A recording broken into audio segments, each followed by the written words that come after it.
Kreatívny barman, majiteľ a manažer direktor známeho londýnskeho baru The Gibson, Marian Beke, hosťom VZČ TV. Marian, vítaj. Ahoj, dobré ráno. Ďakujem, že si našiel čas. Ty si vyrastal v Žiline, kde tvoj otec pracoval s vínom a podľa toho, čo sa mi podarilo dohľadať, čo sa mi podarilo dozvedieť sa, si už v mladom veku otcovi pomáhal. Tak nie je ti niekedy ľúto, že si pri víne nezostal a nestal si sa napríklad somelierom? Ja som... Tak ono aj barmanstvo je spojené s tým vínom, takže to nie je, že som išiel úplne naopak, opačnou cestou. Otcovi som pomáhal nejakých 9-10 rokov, takže som myslel, že to mám v krvi a ma to veľmi bavilo. Ale potom pri nejakých 17-18 rokov som navštívil v Prahe zhodou okolností prvé koktelbary, čo bol Tretes Baxis bar. A tam som sa strašne zamiloval do tej práce, lebo rozdiel medzi somelierom a barmanom je ten hlavný rozdiel, čo som si myslel, že ako somelier nebudem vedieť robiť, bol ten prístup k ľuďom. Keď som videl barmana, ako príde k ľuďom, spýta sa ich, aký chcú ten drink a potom to môžem modifikovať, to bolo niečo, čo som si hneď uvedomil v tom veku na prvej návšteve bare, že víno ma baví strašne, ale oveľa viac než víno, to nie je, že iba ten produkt, vieš, že to nie je, že káva, víno alebo čo to je, ale mňa oveľa viac fascinovalo ten prístup človeka, keď príde k hosťovi a sa ho spýta, OK, aký drink chcete a vedieť to modifikovať tak ako kuchár. Že vlastne víno je pevná vec, vlastne, s ktorou sa môžu už nedá ďalej pracovať, ako tvarovať. Tak.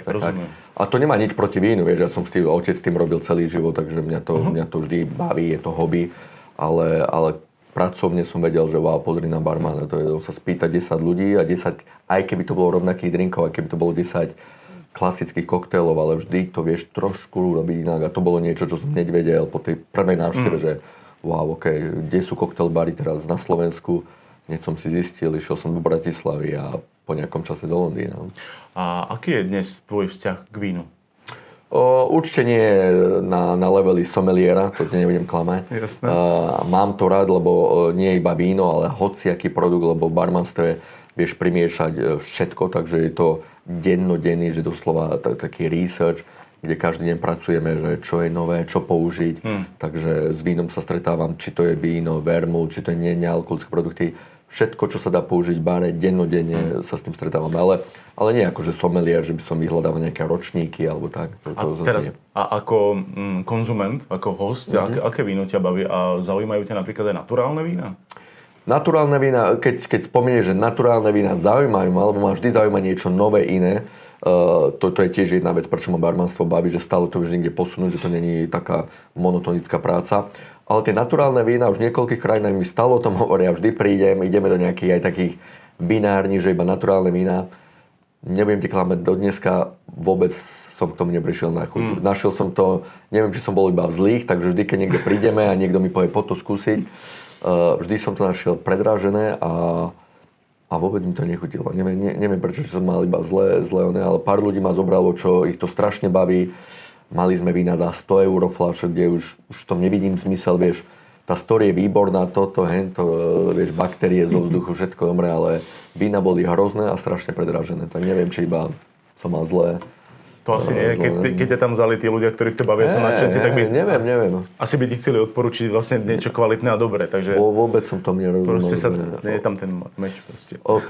Nevidel som proste hodnotu toho ceny a plus, či mi to príde skôr doteraz, ale tiež nechcem hovoriť, že takto je, ale doteraz mi to príde oveľa viac trend, ako v podstate vieš, aj za tá story je, ale pozri teraz, ťažšie sa to produkuje, lebo nevieš, čo bude vo vzduchu, aké vieš tie baktérie, to hovorím, OK, ja viem, ale chceš predávať za 100 € fľašu, čo nechutí dobre, vieš, a tam to končí, kde ja to nevidím ako produkt, ja to vidím skôr ako trend. Ale nehovorím, bol som v 4 možno v rôznych mestách, takže... Jasné. Na začiatku kariéry, a to už si ty zmieňoval, ty si začal pracovať v Bratislave a pracoval si aj v Paparazzi bare. To bola legenda bratislavská, alebo je to bratislavská legenda, Kto tam vtedy šéfoval a koho si tam zažil ako kolegov? Pretože tam bolo vlastne niekoľko týchto barmanských generácií, aby som to tak povedal. Ty si zažil koho, prosím? Keď som dostal prácu paparazzi, bol tam Stanislav Stankovadana, bar manager, takže on mi, tak by som povedal, že zmenil kariéru, alebo že nie ani kariéru, kariéra v podstate začala. Ale je veľmi dôležité pre takýchto mladých barmanov nájsť človeka, ktorý ti, hlavne keď si mladý, vieš, že keby sa ma teraz niekto pýtal, je mladý, skončí školu, tak by som išiel podľa ľudí, ani nie podľa baru, ale podľa ľudí. Keď nájdeš nejakého bar manažera, majiteľa baru, ktorý vidí, že víziu, samozrejme, ty to cestou ísť nemusíš presne byť to isté, čo ten človek, ale keď vidíš, OK, tak to nejako by som videl seba o pár rokov, tak to je dôležité. No a stanová vízia bola veľmi, by som povedal, pokroková, nie na Bratislavu, ale ešte aj na svet. On doniesol Londýn do Bratislavy, ten londýnsky štýl, potom japonský štýl, potom tiki. Ale keď povieme doniesol, vtedy ešte ani nebol internet, vieš, my sa bavíme o nejakých chatoch, blogoch, takže naozaj kontaktovať Japonsko, kontaktovať New York, vieš, Londýn, doniesť tých ľudí tu na tréningy. To trvalo hrozne. To trvalo, bolo to úplne iné, nie jak dneska skočíš na Instagram, bum, napíšeš niekomu, pozrieš video, vieš, my sa bavíme o posielaní listov, rozumieš, do Japonska. No a to doniesť takých ľudí sem, doniesť tréning, alebo on ísť tam na tréningy a doniesť potom tie techniky, koktely, tak to sa dialo v paparazzi bar, vieš, a to je, že neviem, 20 rokov dozadu, kde koktail bary, že začínali, nie že začínali, bolo ich pár a sa pilo mojito caipirinha, vieš, a ty keď doniesieš japonský bartending, ľadové gule, vieš, robíš za barom. Takže toto bolo niečo, čo mňa inšpirovalo určite tú cestu. No a po nejakej dobe, jasne, nebol som tam tak dlho, rok a pol. Potom som už chcel ísť že ďalej a to, čo ma inšpirovalo, tak ďalšia cesta bola Londýn. Hej. A pre tých ľudí, čo nemali možnosť ten paparazzi bar nejakým spôsobom pozrieť, pretože vlastne bolo to istá ohraničená doba, tak podľa teba, ako pre tú československú barovú scénu, vtedy to bol trendsetter? Bolo to niečo, kto ako úplne nastavoval tie veci? Určite to bol trendsetter, nie iba.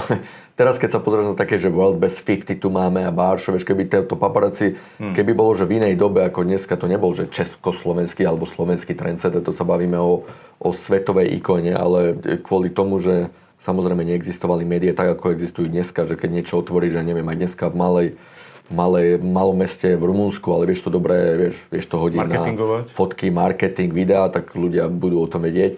Vtedy sa to nedalo, ale to, čo sa tam robilo, určite živá hudba, talianské jedlo, oni nosili talianských kuchárov, ako my máme guest bartending, tak toto boli na hosting.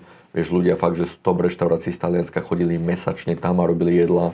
Takže to bolo výborné a nie, že iba na Slovensku, kde je na Slovensku. To bolo, že výborné určite na svetový štandard. Keď som išiel aj potom do New Yorku, roky potom, tak aj si pamätám barmanov, že ja som tam nebol, prišli do Londýna a pozerali, že wow, že to, čo my sme robili v paparazzi, Londýn je cool, jasné, lebo máš iné príležitosti, ale veľa dobrých barov, keď prišli ľudia z paparazzi, povedali, wow, že my máme oveľa vyšší štandard doma. A tak to bolo, vieš, čiže to bolo iba buď veľmi predbehnuté časovo na svoju dobu, alebo vtedy ten marketing nefungoval tak, ako funguje teraz. Je to jednoduchšie sociálne siete a tak. To je neuveriteľná doba, to, čo teraz popisuješ. A ty si zmieňoval teda už aj tie pražské bary Baxis a Tretters.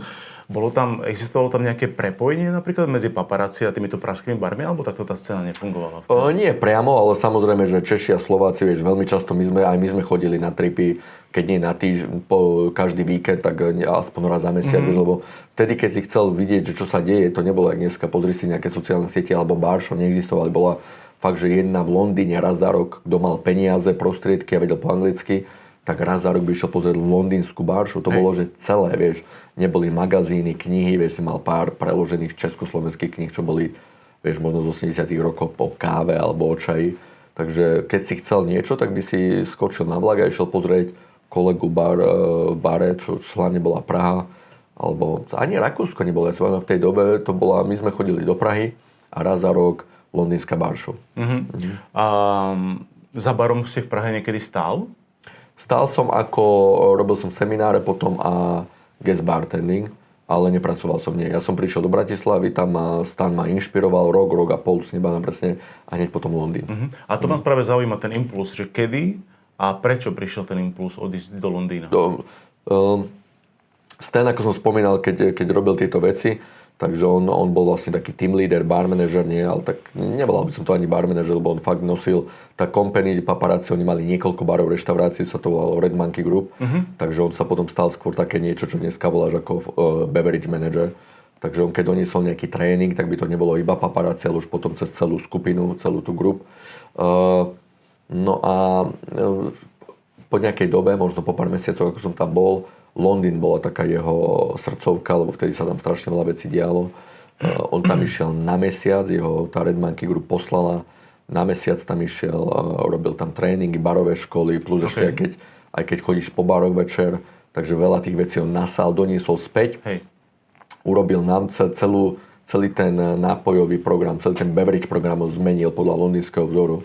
A veľmi dobré, že to bolo hneď o ďalších 5 generácií dopredu, lebo to, čo sa dialo fakt v Londýne, on to doniesol a ešte plus sme to urobili svojou cestou, no ale keď som videl toto, vieš, keď niečo vidíš také, tak potom mňa to tak inšpirovalo, jak som bol mladý, si hovorím, wow, toto je super. Že chceš byť ale to už bolo, že kedy, vieš, už som si asi začal vidieť svoju cestu a vedel som, že dobre, čo potrebujem. Nerozprával som po anglicky vtedy, hovorím si, no, vidíš, keď budem chcieť niečo niekedy ako Stan, alebo čo, vieš, ten rozpráva s tými ľuďmi, pozráš knihy, magazíny, takže aj angličtina bola tiež jeden z tých vecí, tak hovorím, potrebujem angličtinu, potrebujem takýchto hostí a to, čo doniesol Stan, to ma strašne baví, čiže to bola ďalšia vec, čo som videl, ten Londýn je asi niečo pre mňa, no a hneď som išiel do Londýna, aj škola. Aj a koľko si mal vtedy rokov, keď si sa odsťahoval? 19,5. 19 rokov si sa odsťahoval do Londýna.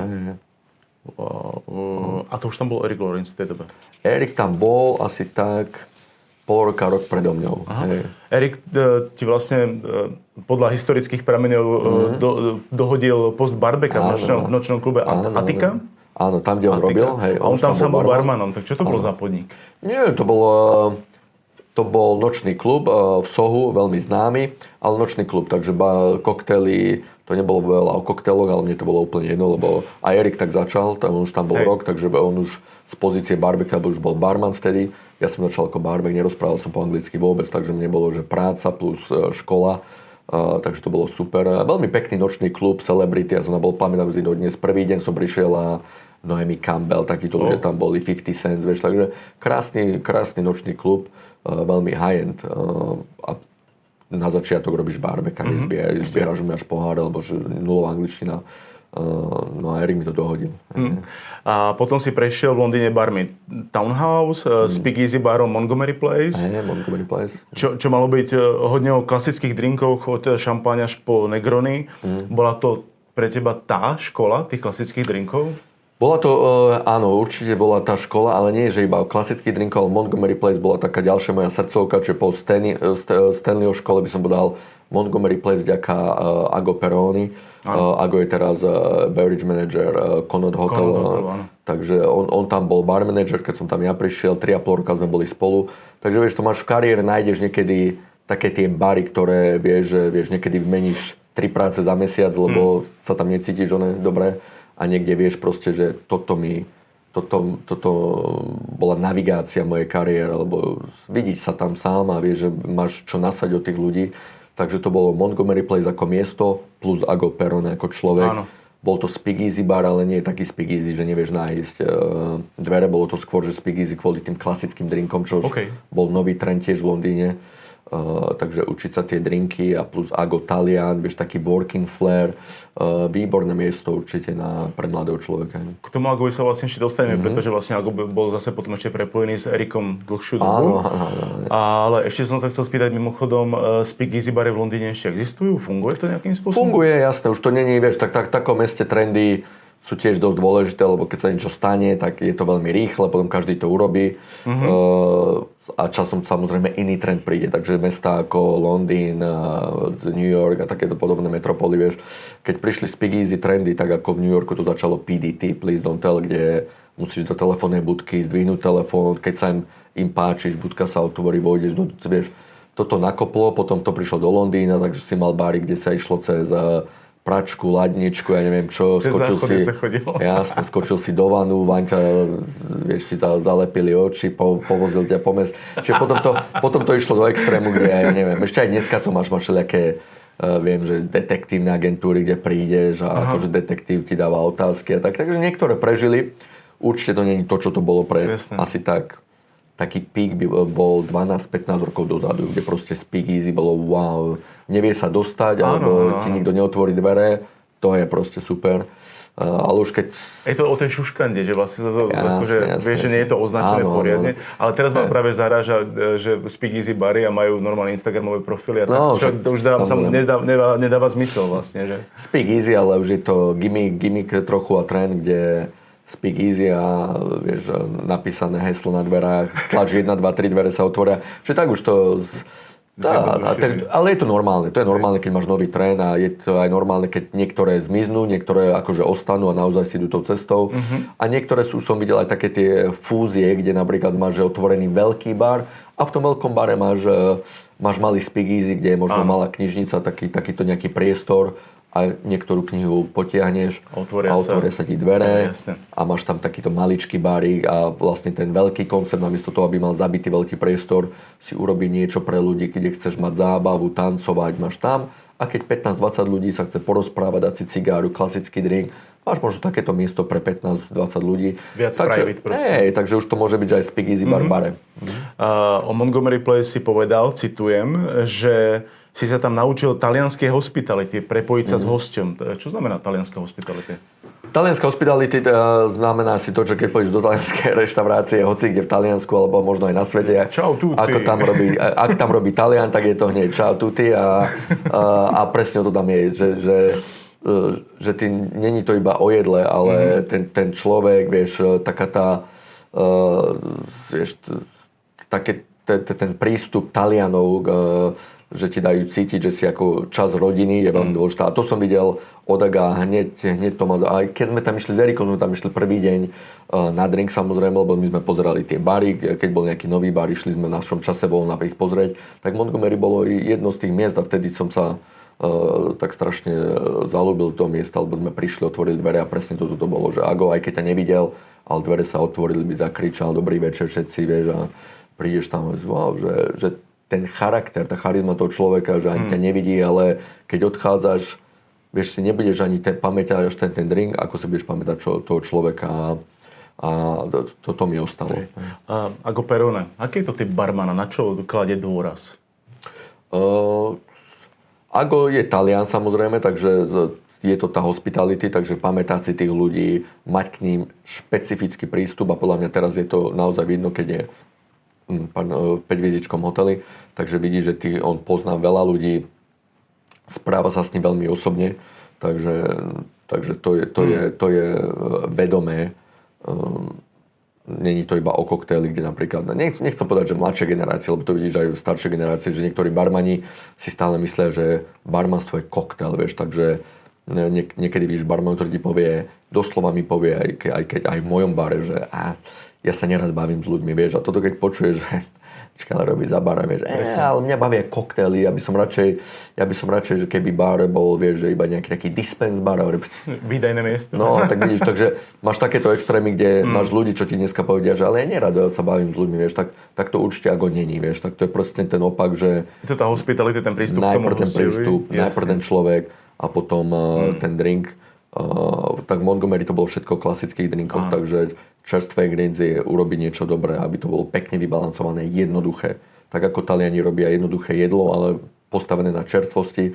Podľa mňa podobný prístup mal aj ku koktejlom. Klasické veci, čerstvé a dobré. A po 3 rokoch potom Ago išiel do Konotu a ty si išiel do Artesianu s Alexom Kratenom? Nie, hneď on odišiel a ja som ešte ostal. Takže keď som tam bol asi 3,5 roka, tak podľa mňa Ago odišiel po takých 2 rokoch a ja som ešte rok a pol potom zobral jeho rolu, čiže som tam bol bar manager a ja som odišiel po tak 3,5 rokoch, ale Ago už bol v Konote.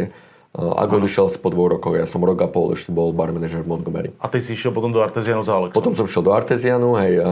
Čo to bolo za dobu vtedy? Pretože vlastne Artesian, vlastne potom Alex, alebo teda celý ten tým okolo vykopali za najlepší hotelový bar na svete. Tak čo to bolo? Aká to bola doba? Ako to tam fungovalo? Kde v Londýne? Myslíš, ne, v tom Artesiane. Aha. Bola doba, kde, vidíš, Ago už bol v Konote, čiže toto bola doba, kedy pre Londýn začali lebo máš krásne, strašne veľa nehnuteľností, čo sú krásne historické 5-hviezdičkové hotely, ktoré majú peniaze, majú dobrú klientelu, dobré lokácie, ale bary boli vždy také nudné, vieš. Tie street bary začali byť strašne dobré a išiel si do týchto super noble, snobských 5-hviezdičkových hotelov a dávali ti zlý produkt, vieš. To si samozrejme hotely uvedomili a začali brať týchto ľudí ako AGA, rok a pol predtým.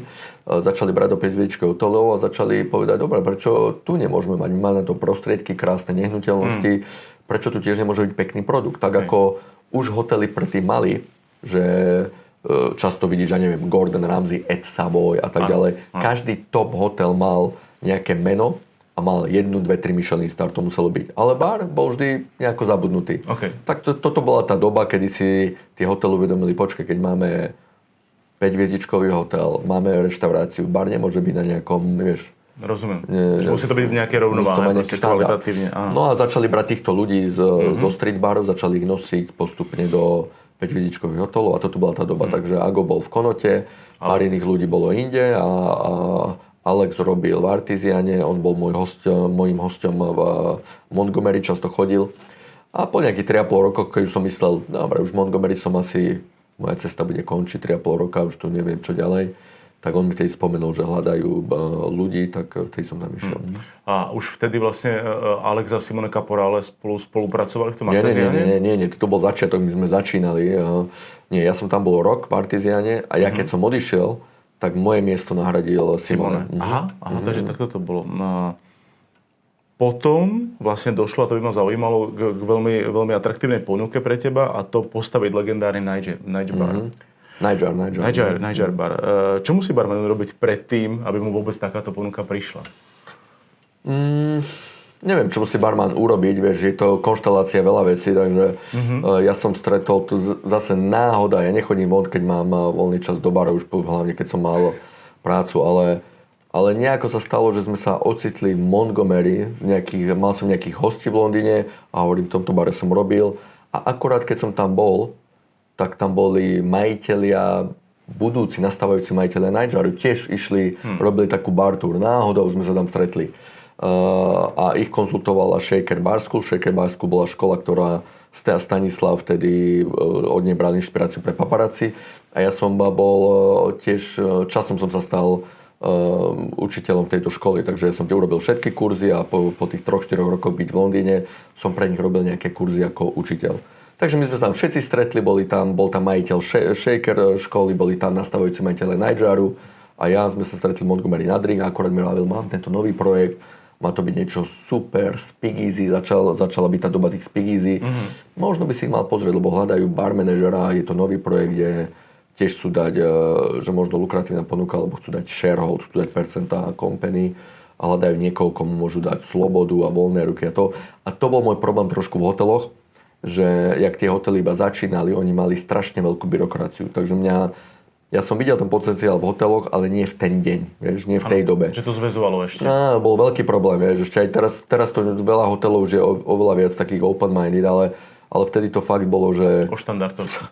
My sme chceli zmeniť, ja neviem, jablko na hrušku v menu a trvalo to pol roka, muselo to ísť cez 6 manažerov cez Hongkong, vieš, že už sezóna skončí, rozumieš, pokiaľ ty mi odpíšeš. A toto bol problém, že si mal 4 barmanov, ale 6 manažerov, ktorí rozhoduje o tých 4 barmanoch, čo majú robiť, vieš, že to bolo crazy. No. Takže kdežto Kamenný bar potom a Nightjar si mohol vlastne vytvoriť podľa svojich predstav. Ja som prišiel z Montgomery, kde proste majiteľ všetkým tak dôveroval, že raz za týždeň prišiel, dal výplaty, pozrel sa na ľudí, všetko OK, ak bude nejaký problém, ja neviem, niečo sa pokazí, zavolaj mi a odišiel za 15 minút, vieš.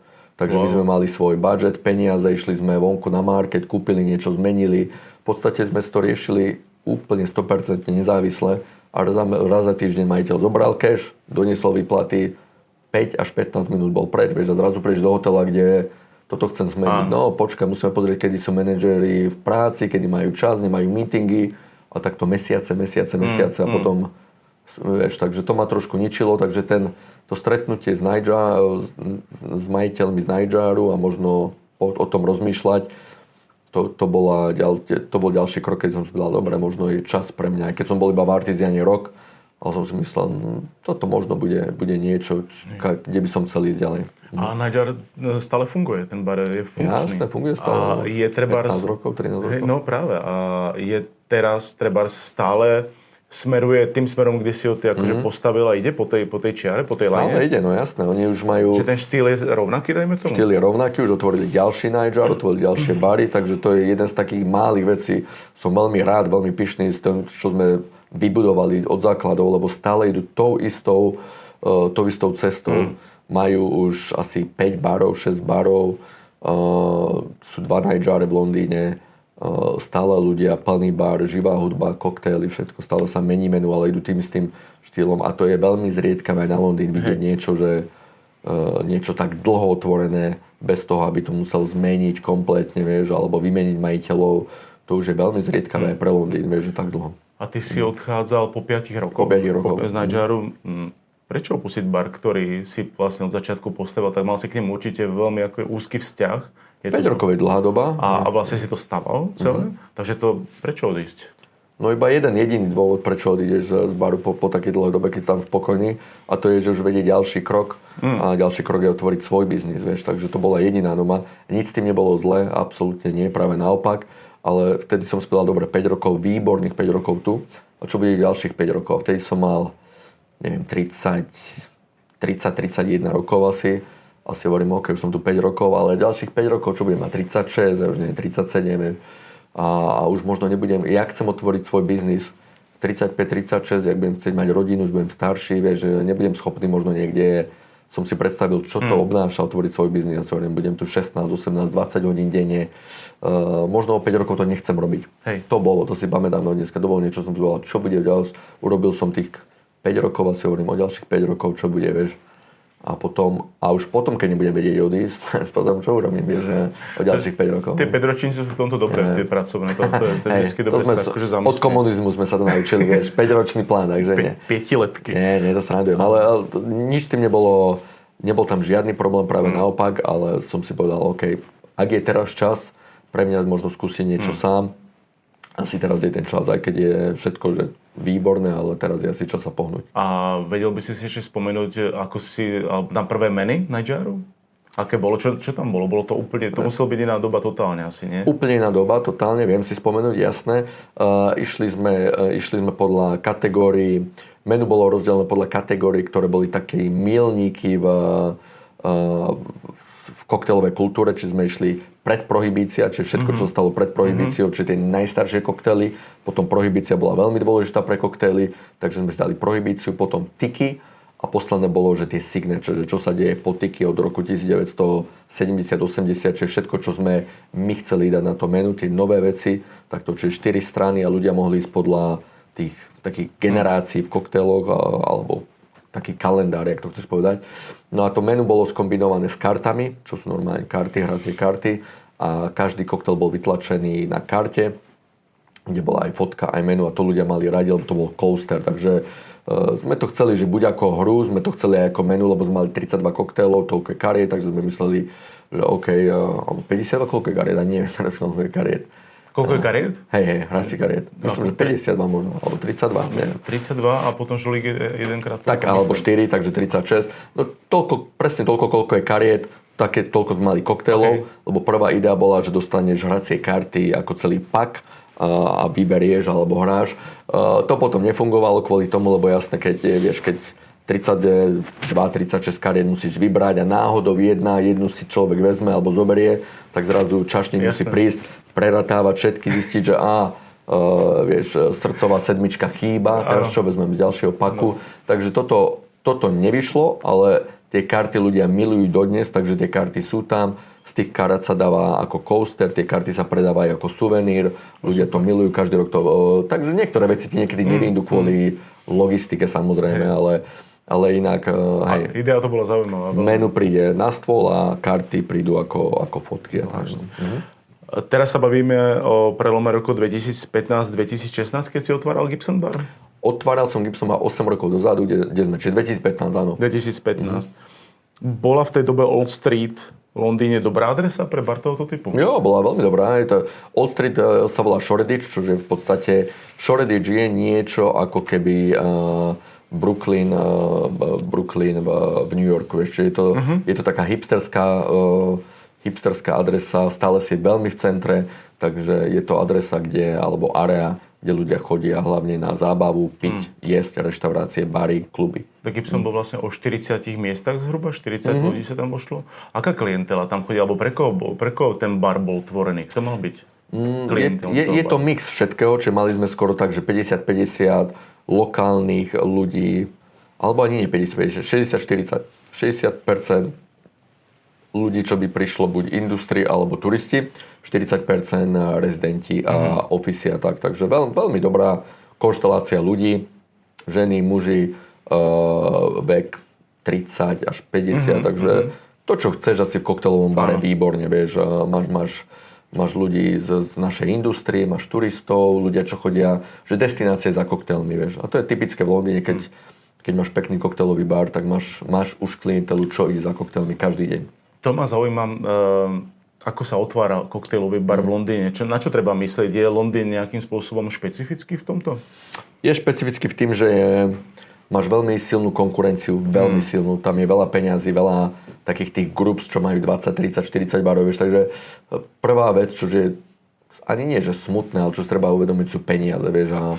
A je veľa ľudí. Je proste tak ten Londýn silný aj v konkurencii, že vieš, byť nový majiteľ, byť ešte cudzinec, vieš, a o tom presne hovorím. Není to jednoduché určite, není to jednoduché manažovať licencie s majiteľom, sa baviť s landlordom, so zamestnancami a teraz vytvoriť v podstate najsilnejšie konkurenčnom meste na svete, čo sa týka koktajlov, niečo nové, hlavne keď Nightjar bol 5 minút chôdze odo mňa a ten bar som otvoril, takže ľudia očakávajú niečo, konkurenciu, ktorú si ty otvoril, je 5 minút od teba, takže skôr toto sú tie challenges, kde musíš rozmýšľať, wow, čo bude musieť urobiť na to, aby ľudia prešli cez dvere a povedali, to, čo robíš, je super, je to iné, lebo to je tiež vec v Londýne, kde ti povedia, je to iné, alebo je to zase, už klasické drinky už tedy neboli, vieš, aj keď sme otvorili Nightjar a klasické drinky bolo, že wow, klasický sazerák, to nikto nerobil. A po 5 rokoch už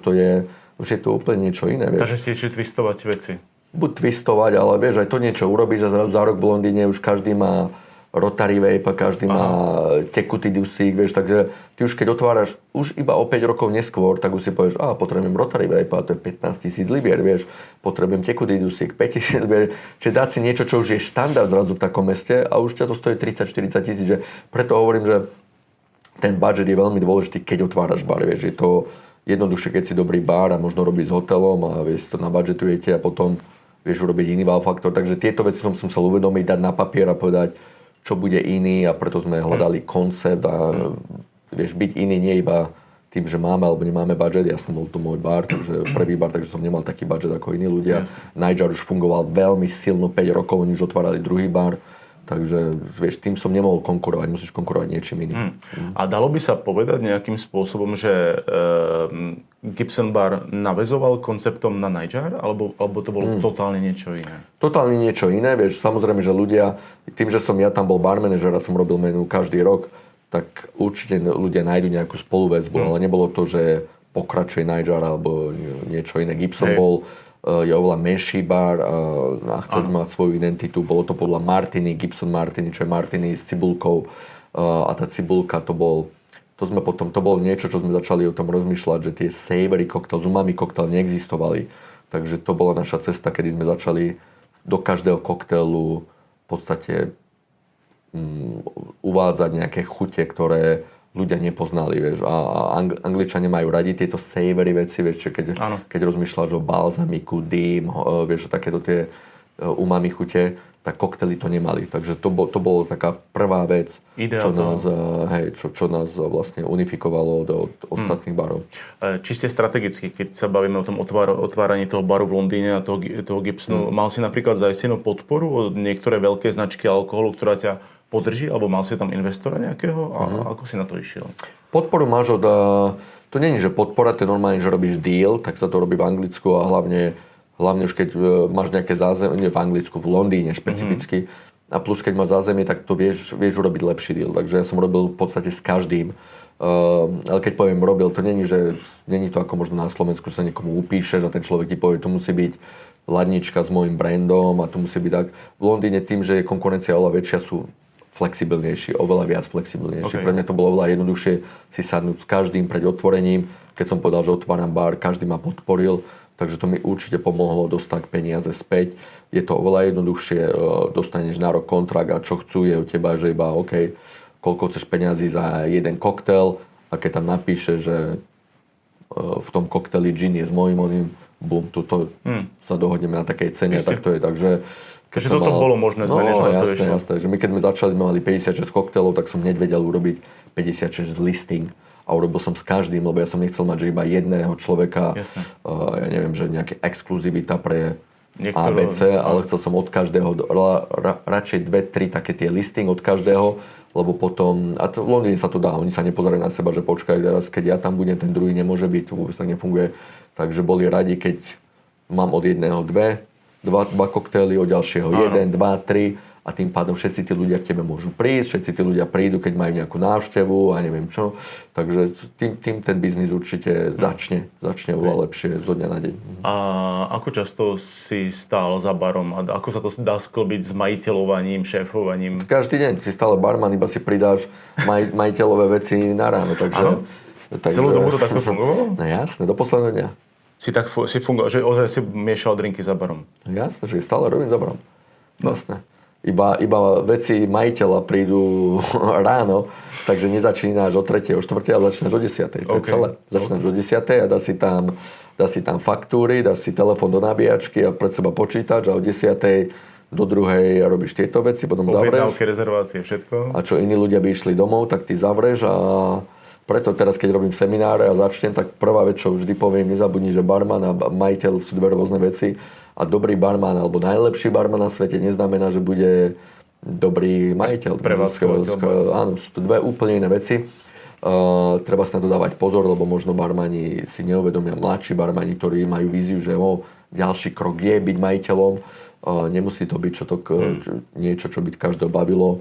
Môžeš to robiť veľmi zle, môže ťa to zničiť, môžeš urobiť zle zamestnancov alebo zamestnanci tebe.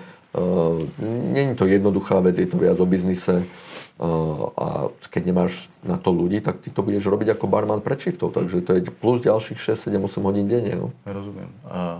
My tento rozhovor spolu robíme v druhej polovici mája. Keď si dnes zadám do Google The Gibson Bar Londýn, tak mi to tam, jednak webové stránky aktuálne neexistujú. A druhá vec je, že Google mi povie, že bar je trvale uzatvorený. Aké sú plány? Čo sa stalo? No vidíš, sme sa stali Speakeasy bar. Určite. Čo sa stalo? Dostal som novú ponuku, som na nej robil cez pol roka v Berlíne. Nie je to Berlín, Berlín je iba prvá destinácia. Mám nových investorov, spolumajiteľov, spoluinvestorov, s ktorým som sa už bavil 8 mesiacov dozadu, sme robili veľkú zmluvu.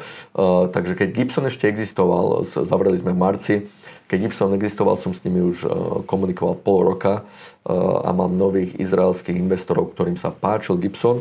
Oni majú okolo 158 nehnuteľností, čo sú hotelové nehnuteľnosti. Není to jeden brand, oni vlastne nehnuteľnosti a buď tam dajú niekoho ako Hilton, to je ako hotelový management. Čo sa stalo s nimi? Oni majú tieto nehnuteľnosti, majú tam hotely po celom svete a F&B, tak ako hotely, niečo ako sme sa bavili predtým a čo sa stalo v Londýne, to F&B pre nich nikdy nebol nejaký veľký biznis, takže hotely sú krásne, výborné, 5-star hotels a tak ďalej, ale F&B moc nefungovalo. A ja som ich konzultoval v Tel Avive možno pred 10 rokmi, robil som im 2-3 projekty a tie sa stali ikonou v Tel Avive. Tá spoločnosť sa volá Bellboy, takže je to taký Niger štýl, vieš, také tie flamboyantné koktély s ozdobami, trošku ten wow faktor. A v Tel Avive to ide veľmi dobre, skúsili to v Berlíne a je to super v Berlíne. Sú v centre Berlína, majú tam 4 bary, každý deň 300-400 ľudí, vieš, takže je to výborné. No a zrazu, ako urobili Tel Aviv a potom Berlín bola taká tá prvá skúška v Európe a zistili, že ty bláho, že to ide, niekde, kde som mal nejaké konferenčné sály a pár ľudí tam pilo kávu a bolo na počítači a mám zrazu 300-400 ľudí denne s obratom niekoľko miliónov ročne, takže zrazu si to dali na papier a dali počkám. A nie, že iba na papier, nechcem povedať, že to sú iba peniaze, ale aj tá prestíž toho hotela. Zvyšovanie štandardov a tak. Zvyšovanie štandardov. Zrazu ľudia, keď idú do toho Hiltona, nevidia nejakých, vieš, starých pánov spiaci vedľa laptopu, ale vidia, vieš, sexy ľudí, čo do 4. ráno, tam je zábava a tak ďalej. Takže povedali, počkaj, to je dobré ako biznis, to je dobré ako prestíž, to je dobré pre ten hotel, pre tie izby, že niečo takéto máš v nehnuteľnosti. Takže sme sa dali znova dokopy a chcú, aby som sa ja staral o tie, nie že staral, aby sme vlastne ten bellboy, ktorý som konzultoval v Tel Avive a je v Berlíne, aby sme dali a otvorili v ďalších mestách. A takisto, nakoľko majú v niektorých mestách, tie nehnuteľnosti sú rôzne, niektoré veľké, moderné, niektoré klasické, takže tie chceli Gibson pod svoju tú umbrelu, vieš, takže sme urobili kontrakt, kde ja vlastne vlastním, nie je nejaké percentá z ich company, oni vlastnia z mojej. Ale Gibson ako taký neexistuje už v Londýne, ten je zatvorený, ten bar. Gibson neexistuje, to nazve, že na toto, čiže mal existovať samozrejme, to nebolo vôbec plán to zavrieť. Gibson ďalší mal byť a bude, ale mal to byť ďalší, nie prvý, alebo nie sa presunúť. Čiže už 6 mesiacov som s nimi bol v kontakte, že máme krásnu nehnuteľnosť v Berlíne, klasický hotel 5-hviezdičkový, tam sa napríklad hodí Gibson, vieš, takže my vždy pozrieme, čo majú kde, vyberieme mesto, pozrieme tie ich nehnuteľnosti, OK, tu by mohol byť bellboy, tu by mohol byť Gibson, alebo ešte aj niečo iné a potom urobíme niečo iné. A na to ma potrebovali, vieš, lebo možno niekde sa hodí bellboy, niekde sa hodí Gibson, ale možno niekde neviem, ani napríklad v Paríži majú úplne moderný hotel, tam by sa nehodilo ani to, takže musíme vymyslieť niečo iné. Ale ty vravíš, že to mal byť ako ďalší bar. Ďalší, no samozrejme. Čiže ja som nemal prečo zavrieť Gibson v Londýne, lebo posledných 8 mesiacov prežili sme COVID, Brexit, ruskú vojnu. Posledných 8 mesiacov sa nám darilo. To boli najlepšie mesiace za 8 rokov. Ľuďom potom, jak sa všetko otvorilo a videli, že tá gastronómia v Londýne samozrejme má problémy kvôli ľuďom hlavne. Takže hostia nás podporovali veľmi silno. Najlepšie mesiace, najlepší čas. Na už 6 mesiacov som dealoval s týmito ľuďmi, takže už sme mali kontrakt, všetko. A išiel som presunúť druhý Gibson do Berlínu, ale problém je s ľuďmi v Londýne. Lebo Londýn je ešte navrch všetkého covidu, máš Brexit, kde ľudia teraz potrebujú víza. Takže to bol môj problém už od covidu. Už 2 roky rok a pol, 2 roky som mal menej ľudí, stále hľadal. My sme pred covidom boli ja a 9, potom 7, 5, potom už som bol iba ja a 3. Wow. Už som musel začať zatvárať v nedeľu a pondelok, aby sme mohli byť na minime, musel som zmeniť menu, znížiť, aby sme to vedeli otvoriť a utiahnuť. Ale baru sa darilo lepšie než nikdy. No a už som v piatok, si pamätám, som skončil shiftu v piatok alebo v sobotu, na druhý deň som mal ísť do Berlína a posledných 3 zamestnancov, čo som mal, si sadli so mnou a odchádzame aj my, vieš. Toto bolo zo dňa na deň, no. Takže zrazu som stratil zamestnancov a ja som na druhý deň bola polnoc, alebo čo, ja som o pár hodín išiel do Berlína. Čiže tento projekt som mal podpísaný, otvárať druhý bar, si hovorím, no bolo takto, zo dňa na deň, ja som, čo teraz urobím, teraz nepôjdem tam, s tým mám obrovský kontrakt, vieš, 150 nehnuteľností, tu hľadám rok a pol, že každý deň hľadám, robím intervia, ľudia sú hrozní, kvalita ľudí je hrozná a teraz ešte posledných 3, čo je, že minimum, ani 3 už nemohli byť, musia byť 4, takže už som hľadal, že namiesto mňa asi hovorím, teraz budem mať, že 0 ľudí, jak ja nájdem 4, teraz sa budem musieť vrátiť, všetkých vytrénovať, lebo to budú 4 noví, nie, vieš, keď má 3, 4 a jedna príde, tí 3 ho vedie naučiť, ale všetci 3 dali výpoveď a to už bolo, tak si hovorím, OK, tu musím zavrieť túto kapitolu. V Berlíne máme HR, takže tam je, vieš, tam nehľadám ľudí, tam máme dennodenne dievča, čo dealuje s týmto. Tak si hovorím, OK, musím ísť ďalej, lebo to už nie je normálne. Takže je to akože hotové, zatvorené a je to vysťahované? Alebo už to prenajíma si niekto iný ten priestor teraz? Vieš čo, ani vôbec, že neviem, kto si to prenajíma, lebo ja som takto zo dňa na deň zavrel a na druhý deň som bol v Berlíne. Okay. Čiže ja som odtedy, ja som mal jeden deň voľno a to som bol našou dcérou, som videl za 3 mesiace jeden deň. Takže som každý deň v Berlíne, každý môj voľný deň cestujem, ako dneska som tu, zajtra som vo Viedni a neviem čo, takže to sú moje voľné dni. Mal som asi týždeň voľno, nemal som voľno, ale som musím vysťahovať Gibson a presťahovať nás. Takže ja som počas Berlínu skočil do Londýna, vysťahoval bar, hodil kľúče majiteľovi a prenajal byt. A možno je to také lepšie, že takto rýchle si to akože vieš, že neviem, či to je lepšie, ale... Je to šok samozrejme. Ľudia nedostali... Je mi ľúto určite pár vecí, je mi ľúto povedať, rozlúčiť sa s ľuďmi, je mi ľúto, že sme neurobili nejakú takúto goodbye party, vieš. Každý deň mi ľudia textujú, že idem okolo hostia, nie ani naša industria, hostia, tak ako si povedal, na Google vidím, že je zavreté, išiel som okolo zavreté, každý deň do dneska, tu sme 2,5 mesiaca zavretí. A to je zase taká satisfakcia istým spôsobom, určite, ale lebo sentiment, no. To je jedna vec, že keď sa ma niekto spýta, chcel by som zavrieť tak, že som skrachoval, ľudia to neznášali, alebo chcem zavrieť takto bez myhnutia oka rozmýšľam, že toto je najlepšie zavretie, ako som mohol. Každému odpisujem vďaka, bohužiaľ sme kvôli ľuďom sťahujeme sa do Berlína, potom ďalšie destinácie, ale momentálne kvôli nedostatku stafu sme museli zavrieť v Londýne a vidím ľuďom, že každý, že wow, môj najobľúbenejší bar v Londýne, mrzí ma to a každý deň od dneska dostanem 2, 3, 5 správ denne a bez toho, aby sme napísali vôbec niečo, že my zatvárame. Takže to ma teší. Takže tie emócie tam sú celkom ako... Jasné. Však 8 rokov to bolo moje baby, vieš. 8 rokov ja som tam robil, tak jak si sa spýtal a pozeráš na mňa, že robíš. Ja som sa nikdy nestal taký majiteľ, čo po pol roku odíde a bude písať zo Španielska z pláže, ako to ide, chalani, vieš. Ja som každý deň robil a ten bar som postavil, takže jasné, že ma to mrzí, ale niekedy musíš vedieť, že otočiť tú stránku v knihe a povedať si, počkaj teraz, tak toto asi má byť a tam by nebola cesta. To, čo robím teraz, neexistuje, že ja by som musel byť vystresovaný, ešte navrhnený na telefóne, že by mi nejaké deti písali, že teraz sa traja sa rozhodli neprísť do práce, lebo neviem, čo sa stalo, vieš. Takže tak sa tiež, tak by ten biznis určite išiel dole vodou. Takže, vieš, keď si to všetko dáš na papier, tak si povieš, OK, nie je to ideálne, ale určite lepšie, než skrachovať. Ľudia ti začnú dávať one-star reviews a povedať, nebolo to dobré, drinky neboli dobré, servis nebol dobrý a tak ďalej. Ako sa teraz volá tá tvoja pozícia, ako je pomenovaná? Managing partner. Managing partner, ale to znamená, že vlastne teraz už za tým barom stáť nebudeš? Nie, stojím za barom, to je moja prvá kondícia. Áno? Jasné. Keď si hovoríš, že ideš otvárať ďalšie bary, však jasné, ale ja ich takto otváram. Ja ráno prídem, robím všetky tieto, keď sú tam papiere a tak ďalej, meetingy, to robíš ráno, ale ja vždy riešim a manažujem bary spoza baru. To je pre mňa veľmi dôležité, lebo ja vidím aj, čo ľudia robia a tak ďalej, takže mne ten bar pomáha to, aby som to vedel manažovať, vieš. Ja nemôžem sedieť niekde v office a potom povedať, toto nefunguje, toto funguje. Ty musíš byť v tej prevádzke, vieš. Veľmi pekne ďakujem za rozhovor. Ďakujem pekne. Hosťom VizitChef bol Marian Beke. Marian, nech sa ti darí, ďakujem pekne. Ďakujem rovnako, ďakujem. To byla další epizoda z podcastu magazínu VizitChef.